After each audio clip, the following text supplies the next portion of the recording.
La biopsia es el principal diagnóstico de la enfermedad celíaca.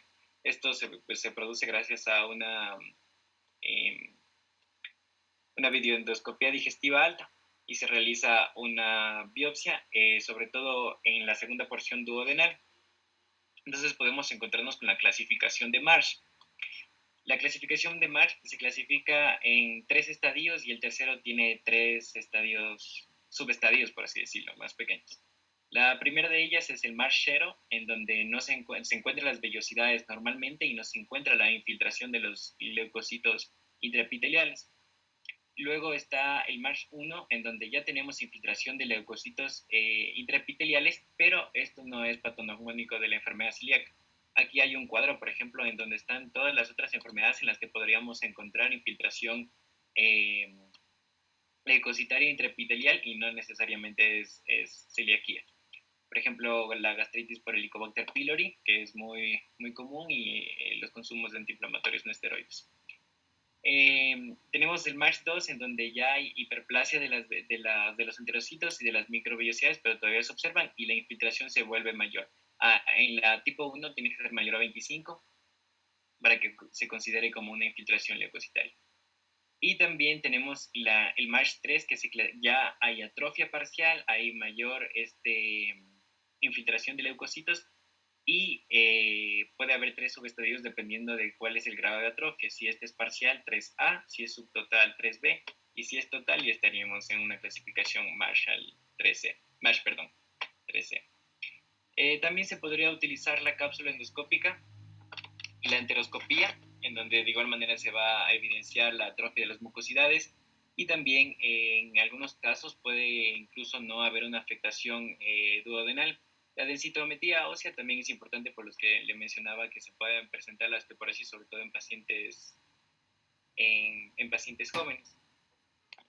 Entonces,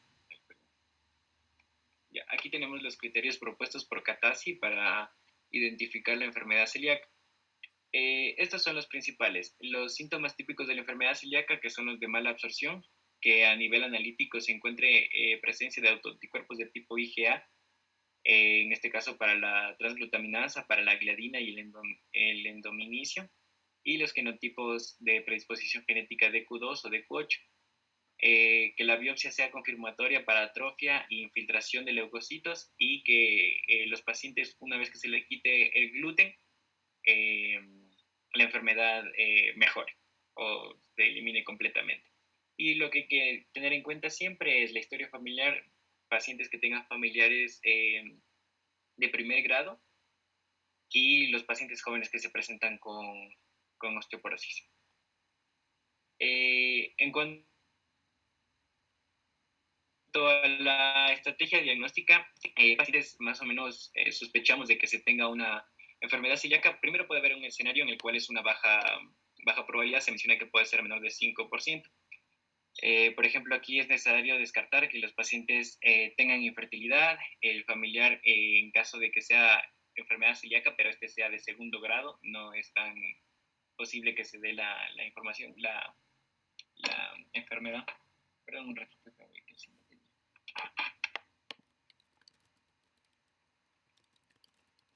Que se dé la enfermedad. A los pacientes que se les haga una analítica general y se encuentre déficit de ferritina, de vitamina B2, de vitamina B1, que también exista una hipoproteinemia, sobre todo de la albumina, que los niveles de colesterol también estén elevados, y sobre todo que existan los anticuerpos, tanto IgA, principalmente para los déficits de la IgA. Y cuando se tiene pacientes con analítica normal y los anti-IgA son negativos, la probabilidad de enfermedad celíaca es mucho más baja. Cuando tenemos unos pacientes con una alta probabilidad, existen 4 situaciones en las que nos podremos encontrar. La primera de ellas es la histología positiva y que los anticuerpos, también existe presencia de anticuerpos antitransglutaminasa. Entonces, en este caso, el diagnóstico puede establecerse, aunque la confirmación definitiva debería hacerse mediante una biopsia, o que se elimine el gluten y la enfermedad mejore. En caso de que tengamos la histología positiva y que los anticuerpos estén negativos, en este caso es esencial identificar bien los cambios histológicos, si es que se deben a una enfermedad celíaca o solo era mayor al 25% y podrían ser otras causas como todas las enfermedades que les mencioné. En este caso, otro caso tenemos que la histología sea negativa y que los anticuerpos sean positivos. Aquí se debería estudiar el haplotipo de Q2 y de Q8 y también se debe evaluar una nueva biopsia dentro de un año en el que se haya presentado la biopsia anterior e identificar una clasificación de MASH que sea entre 0 y 1 y tratar de diagnosticar otras enfermedades de las que ya se mencionaron que también puedan tener infiltración. Y que la histología y los anticuerpos sean negativos, en este caso la enfermedad celíaca queda excluida. ¿Cuál es el tratamiento? Lo principal es tratar la causa de base. Entonces, si la predisposición no se puede ser tratada, sería el desencadenante, que en este caso sería eliminar el gluten de la dieta. Recordemos que el gluten está en alimentos como trigo, cebada, centeno, también arroces y algunos otros cereales. También se recomienda que en los primeros meses se debe suprimir la lactosa y también se debe añadir suplementos de hierro en caso de que exista alguna deficiencia durante la progresión de la enfermedad. Para realizar un control y un seguimiento, en los niños se debe realizar una biopsia al año y en los adultos a los 2 años. Y se mencionaba también que siempre que tengamos contacto con el paciente posterior al diagnóstico, se debe siempre recordar que a los pacientes la importancia de que no deben volver a ingerir gluten, porque nuevamente se desencadenaría la enfermedad. También se debe vigilar el peso, los niveles de hierro por esta mala absorción que se ha venido teniendo con la enfermedad y que podría desencadenar una edad.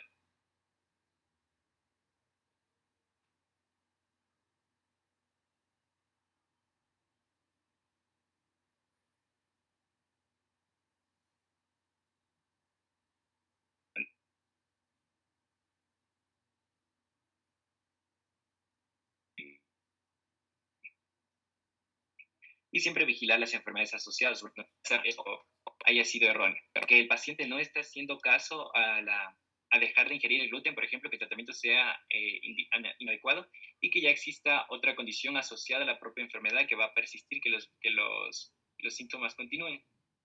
¿Cómo se debería actuar?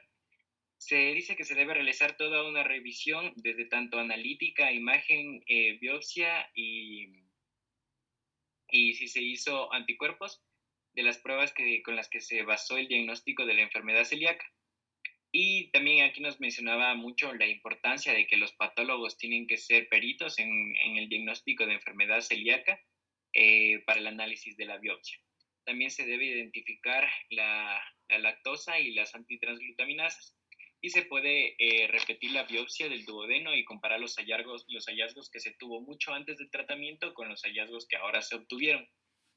Sobre todo ver si es que las alteraciones histológicas, sobre todo de la biopsia que se realizó de tipo duodenal en la tercera porción, van a persistir o se han modificado levemente. Y si es que ya se ha revisado todo esto y es verdad que el diagnóstico sí es claro y se trata de una enfermedad celíaca, nos encontraríamos frente a una celiaquía refractaria. Es decir, que los síntomas se mantienen y los hallazgos histológicos también, a más de, posterior a 12 meses, a más de haber eliminado el gluten de la dieta. Entonces aquí nos encontramos con tipo 1. La tipo 1, que tiene un curso más benigno, que por lo general puede ser tratada con corticoides, principalmente prednisona y budesonida, y como es un trastorno inmunológico ya se podría tratar algunos inmunomoduladores como la aciotropina y la ciclosporina. La tipo 2, que es menos frecuente, pero por lo general ya se trata de linfomas de la mucosa y suele ser tratada con cladribina.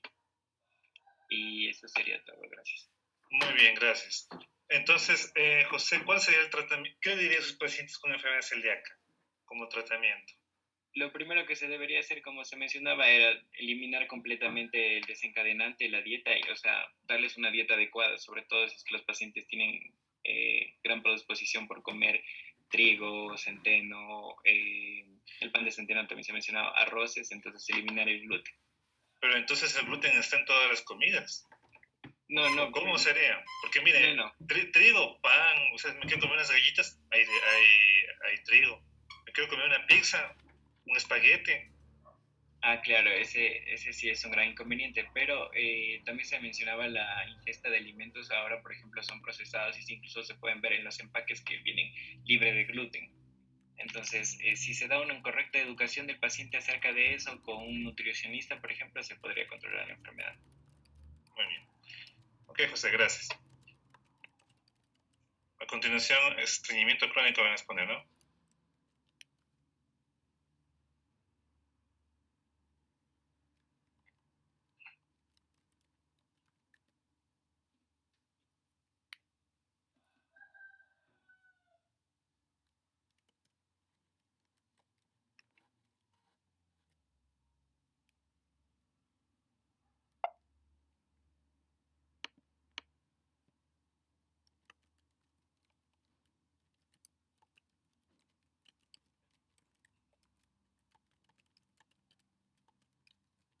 No lo escuchamos, sí.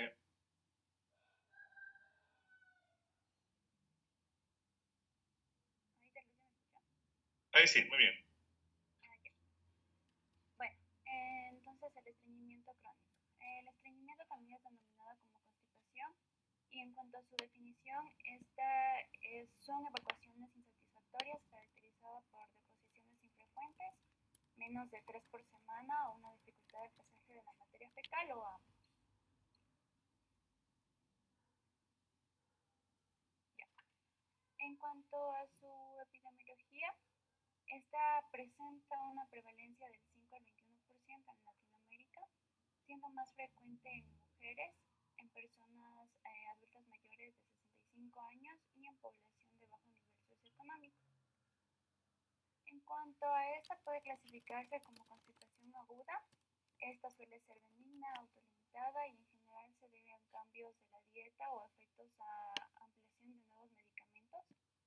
Y también a la constipación crónica.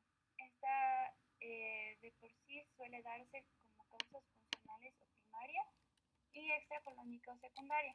En cuanto a las causas funcionales o primarias, esta se subdivide en tránsito normal, tránsito lento o disfunción del piso pelviano. Y en cuanto a la extracolónica o secundaria, como su nombre mismo lo dice, esta es secundaria a enfermedades sistémicas, estructurales, a fármacos, entre otros. Ya. En cuanto a la constipación idiopática, esta se origina del colon o el piso o el suelo pélvico. Y en cuanto a su subclasificación, está el tránsito colónico normal, que este es más común y no se presenta patología demostrable. Sin embargo, y si bien sabemos, hay criterios para poder definirlo, sin embargo, este es un diagnóstico de exclusión. Y en cuanto al tránsito colónico lento, este es un trastorno idiopático de motilidad colónica, es decir, el pasaje de la materia fecal está incrementado de manera normal, mientras que el colon es anatómicamente normal. Este también se refiere a la inercia colónica por la marcada reducción de la mortalidad del colon. Y la enfermedad de Hirschsprung también se encuentra en el extremo de esta entidad. Y recordando, esta enfermedad se caracteriza por una ausencia de las células ganglionares intramusculares, tanto en la submucosa como en el plexo mientérico. Por tanto, va a haber un fallo en la relajación del esfínter interno del ano y en respuesta a esto se va a dar una distensión rectal y una dilatación progresiva del colon proximal. En cuanto a la disfunción del piso pelviano, esta va a ser una incoordinación de los músculos del piso pélvico, una falla en la relajación de los músculos puborectales, o también una contracción paradójica del esfínter anal que dificulta el pasaje de la materia fecal por el recto y el ano. A su vez, esta también es denominada como anismo. Ya. En cuanto a la constitución idiopática, está presente en al menos 3 de los últimos 6 meses. Aquí se va a dar el esfuerzo evacuatorio por lo menos en el deposiciones, heces duras por lo menos en el 25% de las deposiciones, cesación de evacuación incompleta por lo menos en el 25%, por lo menos en el 25% de las deposiciones, sensación de bloqueo anal, maniobras manuales para lograr la evacuación rectal por lo menos en el 25% de las veces y 2 deposiciones o menos por la semana. Ya. En cuanto a la constipación secundaria, esta va a ser la función del colon y el recto que se va a afectar por factores externos, como su nombre mismo lo dice, secundario.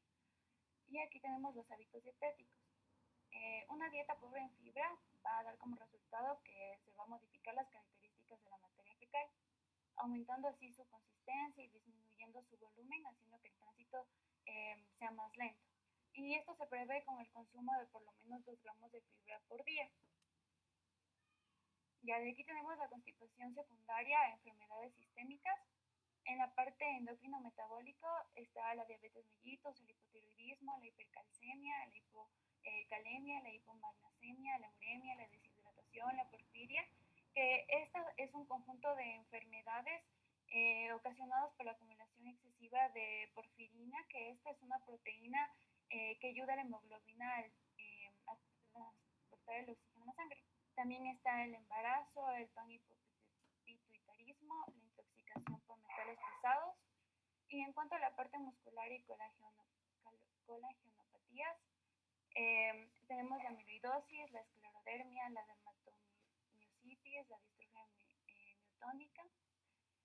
Y en la parte neurológica o psiquiátrica está la enfermedad de Hirschsprung, que ya la expliqué anteriormente, la enfermedad de Chagas, la enfermedad de Parkinson, la neurofibromatosis,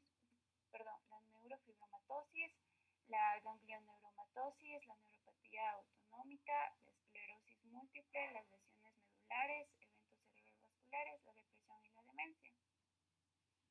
Ahora, en cuestión a que la constipación sea secundaria a enfermedades estructurales digestivas, tenemos en la parte del colon, por tumores, enfermedad diverticular con estenosis, la colitis isquémica, las estenosis extraluminales, la enfermedad inflamatoria intestinal, el megacolon. En la parte del recto tenemos los tumores, estenosis postquirúrgicas, el prolapso rectal. En la parte del ano están las fisuras, estenosis, fístulas, hemorroides, y en secundarios a fármacos como AINES, antipasmódicos, antidepresivos, antipsicóticos, antiparkinsonianos, antihistamínicos, suplementos de hierro, de calcio, antiácidos, antagonistas de 5-HT3, que estos también están denominados informalmente como cetrones, los opiáceos, antihipertensivos, antagonistas de calcio y anticonvulsivantes. A su vez también son secundarios a la inmovilidad y a la enfermedad articular degenerativa. Ya, ahora en cuestión de la anamnesis, para el diagnóstico ya, se debe confirmar el cumplimiento de los criterios de Roma que vimos anteriormente, identificar signos o síntomas que sugieran causas secundarias de constipación. A su vez se evalúa la presencia de síntomas de alarma, ya sea por comienzo reciente, pérdida de peso, hematoquesia, antecedentes familiares de cáncer de colon o enfermedad inflamatoria intestinal, un test de sangre oculta en materia fecal positivo, constipación severa o persistente que no responde al tratamiento, o constipación de reciente inicio en pacientes añosos sin evidenciar una posible causa primaria. En cuanto a los antecedentes también personales, estos pueden ser patológicos en cuestión a hábitos o medicamentos. Por tanto, también es importante investigar el uso de nuevos medicamentos causantes de la constipación, el tiempo de evolución y también la asociación con otros trastornos funcionales como es el síndrome de intestino irritable. Ya, aquí hay que tomar en cuenta que las formas de presentación de la constipación en el anciano o adulto mayor pueden ser inespecíficas, ya sea por la incapacidad que presenta el paciente para relatar su sintomatología o un estado previo de demencia. Por tanto, en la presencia de deterioro del estado funcional, de síndrome confusional agudo, de anorexia, de abdominal, vómitos o impactación fecal, el médico ya debe estar en alerta. En cuanto al examen físico, este debe estar enfocado en tres aspectos: al examen abdominal, la semiología no retal y el examen neurológico. En cuanto al examen abdominal, aquí hay que examinar la distensión abdominal, el titanismo, el dolor o materia fecal en el colon.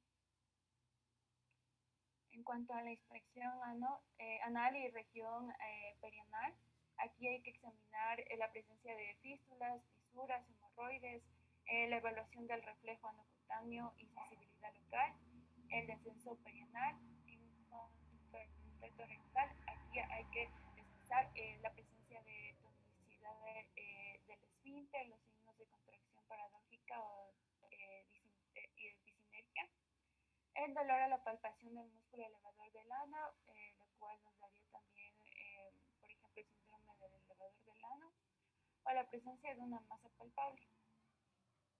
Ya. Ahora, en cuanto a la escala de Bristol, esta tiene varios tipos. En el tipo 1 está grumos separados y de consistencia aumentada. En el tipo 2 está forma tubular, pero aún teniendo una presencia grumosa. En el tipo 3 está la presencia de una forma tubular con múltiples grietas en la superficie. El tipo 4, una forma tubular con consistencia lisa y suave, que tiene forma de una serpiente. El tipo 5 se presenta como pequeños acúmulos blandos como gotas, con bordes bien definidos. En el tipo 6 son trozos algodonosos con bordes desplecados. Tiene una presencia pastosa, y en el tipo 7 las heces son totalmente acuosas y sin elementos sólidos. En cuanto a la interpretación de esta escala, nos refiere que los tipos 1 y 2 van a presentar heces duras y de tránsito de tránsito lento, es decir, la constipación como tal. En cuanto a los tipos 3, 4 y 5, estos nos van a presentar heces blandas de tránsito regular, y los tipos 6 y 7 nos van a presentar heces en forma de puré o líquidas como tal, y esto va a ser un tránsito muy rápido o ya diarrea. En cuanto a los estudios complementarios, tenemos los estudios de laboratorio, los cuales son útiles para investigar una posible causa sistémica y detectar signos de alarma. Los más comunes son el hemograma, la glucemia, la función renal, el imunograma de la calcemia y la TSH. En cuanto a la colonoscopía, esta también es para excluir signos de alarma, y se amplía esto en presencia de hematoquesia, de anemia, de antecedentes familiares con cáncer de colon, si se sospecha de un tumor, de estenosis, de lesiones mucosas, y principalmente en pacientes mayores de 50 años de edad, ya que esta es una población con un riesgo promedio. Muy bien. Perdóneme, así vamos a continuar. ¿Me escucha? Ya, Gabriela, así vamos a continuar y todos prendan las cámaras y los micrófonos.